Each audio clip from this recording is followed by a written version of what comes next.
again, everyone, and welcome back to the Frontline with Joe and Joe Pasillo and Joe Ressinello. And once more, let us go into the breach. Joe, you spent a lot of time on Justin Trudeau. You must have a cast iron stomach. You really must, because I couldn't do what you do. I could not have pumped out all those videos and commentaries that you did with this guy, substantive ones too, some funny. So I know that a lot of them were meant to be funny, but a lot of substance there in criticizing what this guy is all about, exposing his nonsense. Joe, like I said, you got a cast iron stomach. Watch this. You can stomach it better than I can. We'll let our audience see it. And Joe, I'm going to come back because I really need your comments. Building back better means getting support to the most vulnerable while maintaining our momentum on reaching the 2030 Agenda for Sustainable Development and the SDGs. Canada is here to listen and to help. This pandemic has provided an opportunity for a reset. This is our chance to accelerate our pre-pandemic efforts to reimagine economic systems that actually address global challenges like extreme poverty, inequality, and climate change. He just told you the agenda. We need to protect the most vulnerable. Okay, I guess in theory, I agree with that. But what about that carbon tax that's going to wreck your middle class? Because it's their bills when they go up, those people can't eat. And that's a fact, by the way. That's not hyperbole. If your bill goes up $100 because you're cutting back on energy production and you're adding a tax to it, well, guess what? You can't spend $100 on groceries. And if you got 5 kids, you're not feeding them, at least not feeding them well. But Justin Trudeau doesn't care. And he just told you, what does it mean, Joe Ressinello, to reimagine an economic system? Marxism, globalism, that's the goal. You'll all eat bugs and you'll all like it. Help me, Joe. Well, Joe, ultimately, there's 2 carbon taxes, too. It's not 1, it's 2. Ultimately, the ideology, that's just rhetoric. Too many people buy it. And sadly, it's the press that's feeding it because they're the ones that are part of the establishment and they're not affected financially by it. Ultimately, Justin Trudeau is just the point of the spear. He is nothing more than a spokesperson for an ideology that does not represent Canada. It does not represent the poor. Inflation is a tax on the poor, particularly the poor. And inflation has crippled Canadians. It's destroyed the middle class. But oh no, he has an answer for that too. It's called a rebate, which ultimately will lead to the universal income. And that will put you on the plantation forever. You will never get off of it. And poor people are easily controlled because I give you your money. Don't question me and don't vote for me. Don't not vote for me because then you won't get your money, your check. Right. So you eat your crumb in the corner. That is what's happening before your eyes. Let me ask you this.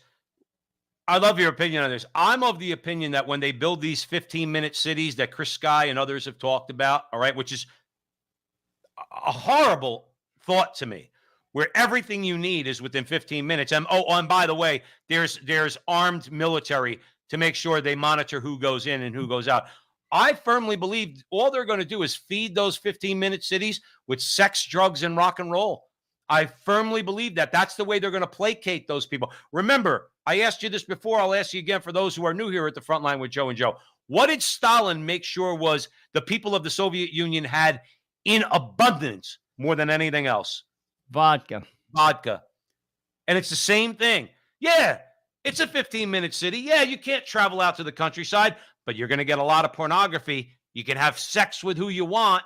We'll make sure that drugs are legal. We know that because they want to make drugs legal everywhere. Be a lot of booze there, all right? And you'll be just fine. You'll be happy. You want to know why? Because there is no God. There is no heaven. There is no hell. There's just your miserable existence, which we, big brother and big sister, are going to make sure we alleviate your pain and suffering by offering you freedom through sex, drugs, and rock and roll. And you'll be fine. And when you go into the ground, you're dead. Don't worry about it. But we'll make sure you have a good time before you go. What a pathetic existence. And there's people, Joe, by the way, that would buy that. We know that because the sexual revolution has been so overwhelmingly successful in imposing political control on the people. If it wasn't for the sexual revolution with abortion and gay rights and contraception and the whole thing, the Democrats wouldn't get elected. Nobody would vote for them. But it's selfish people who keep voting for them. They actually vote against their own interests in the name of what? Sex, drugs, and rock and roll. I believe that. And I think you could demonstrate that. Your thoughts, Joe? Well, too many people believe his rhetoric as well. They buy it when they talk about Who, this bozo here? Oh, he's the head of the spear. He's just a talking head. To be honest with you, he represents a larger ideology that's outside of Canadian interests. If you think otherwise, tell me how much you paid for food and how much is left in your checkbook. You can't afford to eat. Right. You can't afford to live. He can. Absolutely. And the people in his economic class will be just fine, but you won't. But getting back to your point, a lot of these people, why do they subscribe to these ideologies? Frankly, most of them come from broken homes. Most of them are wounded people. Most of them had no and never, well, I shouldn't say never, have no understanding of the love of God, of forgiveness, of receiving mercy and giving it. They weren't raised that way. They don't understand what that means, and they are acting out of those wounds. When's the last time, and I'm not using this as like a political soapbox or a religious one for that matter, when's the last time you've seen someone who has a belief in a higher power? I'm not even going to say what religion, that came from a loving home, buy into any of this nonsense. How you listen? I'll just use it because I'm Catholic. When's the last time you heard a daily communicant buy into this nonsense, irregardless of their economic class, irregardless of their color? When's the last time you saw an Orthodox Jew who comes from a family of 8, a loving home, buy into this? That doesn't mean that they're perfect. That doesn't mean I'm perfect, because I'm not. But I don't buy into that. Well, you call BS and lies where you see it. But a lot of people, because what people reject, and this is a Rousseauian belief, Rousseau, the philosopher, does not believe in the natural law.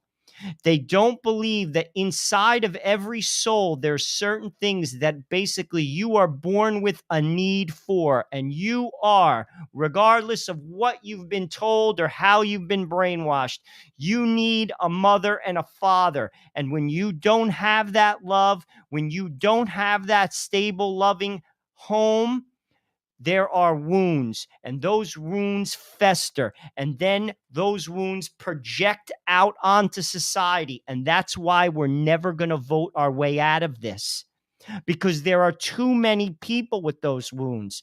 The answer, frankly, stems to this: strong families produce strong and healthy people of all kinds, all economic classes. But how does a family stay strong?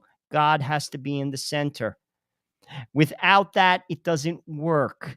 And that's why our society is breaking down. And Joe, it comes right down to that. And that's why no matter who becomes the prime minister in Canada, no matter who becomes the president, there are too many wounded people running around. And those wounds stem back to their childhood. That's why people are killing themselves. That's why there's high depression. That's why there's high drug abuse. That's why they hate their own identity and reject it and want to assume another identity. And that is the truth. And people don't want to say it. People will laugh at you. People will scoff at you for that. But I got news for you. People that come from families, irregardless of their color, irregardless of their religion. It could be a Mormon family. I don't agree with their ideology, but I'll tell you this. I've been through Utah. They're good people. Yes. Good people. You'd want a Mormon as a neighbor. I'm just using that as an example. I'm saying you'd want a Mormon as a neighbor.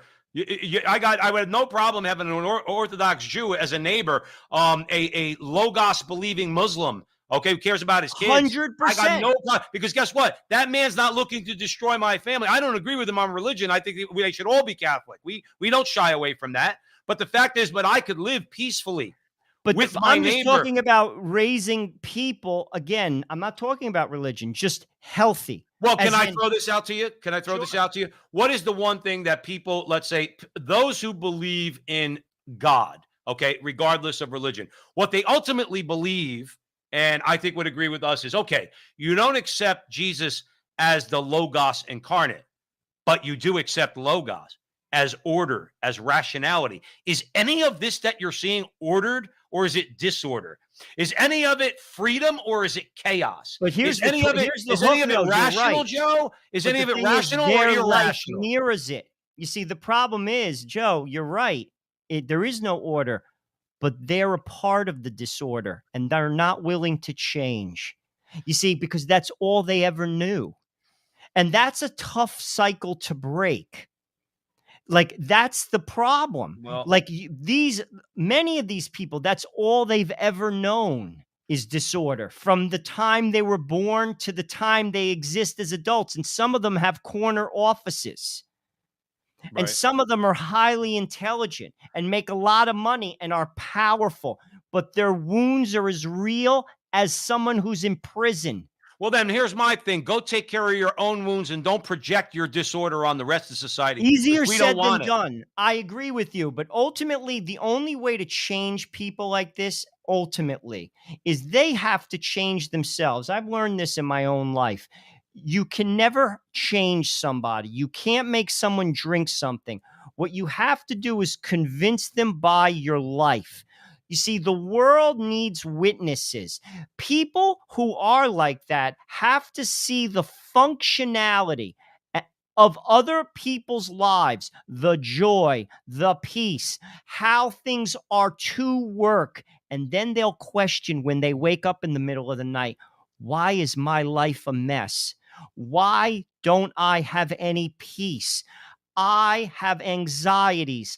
I have this issue and that issue, and this person is no different than me, but they don't.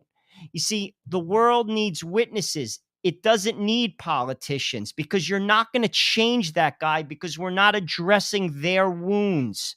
Right. And that is, I think, the answer. Honestly, because here's the reason why I come to that.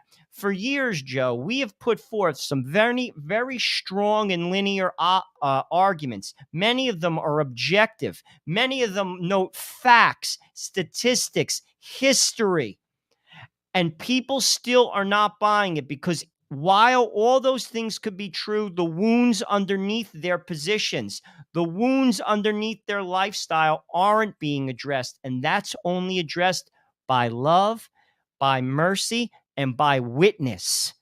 And that is how the world is going to change. The politicians are not going to do it, because those people still will not listen. They choose not to because they're still wounded.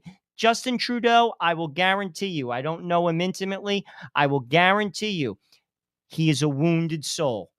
He is a wounded soul. And ultimately, his wounds are now being projected, because he's in a position of power, on millions. Yeah, we got to leave it there. Thanks for joining us at the front line with Joe and Joe. Stick around for more great content. To all my Canadian American friends, if you like what we do on the front line, I'm asking you to give $1. Just $1. Production costs money. We do it for you. We are self-funded. And $1 goes a long way. That's less than a cup of coffee. In Canada, a cup of coffee might cost $5. So you're getting off easy. Please, just give us $1 and we'll keep the content coming your way. God bless you. And remember, stay free.